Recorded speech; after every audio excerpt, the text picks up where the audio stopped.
दोस्तों, रामायण में केकई ने भगवान श्री राम को वनवास भेजा और राम जी के वनवास के कारण राजा दशरथ जी की मृत्यु हो गई। ये सारा जो दोष ये केकई पर लगा। और ऐसा क्यों हुआ? क्योंकि केकई को एक ऋषि ने श्राप दे दिया था। अब श्राप दिया क्यों था ये आपको नहीं पता होगा, ये मैं बता देता हूं आपको। बात ऐसी थी कि एक दिन जब केकई बहुत छोटी थी, बच्ची थी, तो केकई ने एक ऋषि के चेहरे पर स्याही पोत दी थी, स्याही लगा दी थी। तो ऋषि ने क्रोध में श्राप दे दिया कि हे केकई, एक दिन तेरा भी मुंह ऐसा ही काला पड़ जाएगा।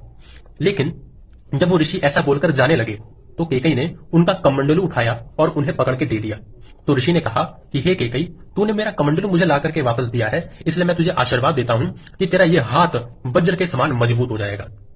दोस्तों, जब केकई और राजा दशरथ जी दोनों जाते हैं देवताओं के साथ राक्षसों से युद्ध करने के लिए, तो उस समय जो रस्सी होती है ना, जो घोड़े से जुड़ी हुई होती है, रथ और घोड़े से, वो टूट जाती है। तो केकई अपने उसी हाथ से, जो वज्र के समान था, वज्र के समान हो गया था ऋषि के आशीर्वाद से, उसी हाथ से जो है घोड़े को पकड़ लेती है और घोड़े के रस्सी को पकड़ लेती है और रथ पर बैठी रहती है, जिससे दोनों एक साथ जुड़े रहते हैं और रथ टूटता नहीं है।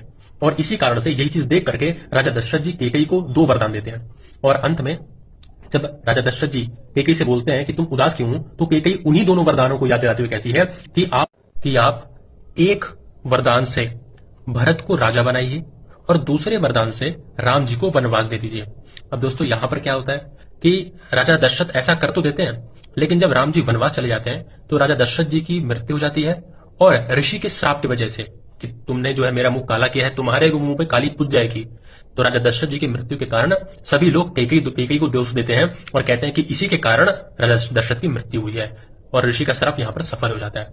तो ये सारी चीजें आपस में मिलती है, जहां पर ऋषि के श्राप की वजह से केकई ने राजा दशरथ की पहले मदद की थी, फिर राजा दशरथ ने 2 वरदान दिए थे और उन्हीं दोनों वरदानों के कारण केकई के जो है चेहरे पर काली पुंज जाती है और ऋषि का श्राप सच हो जाता है।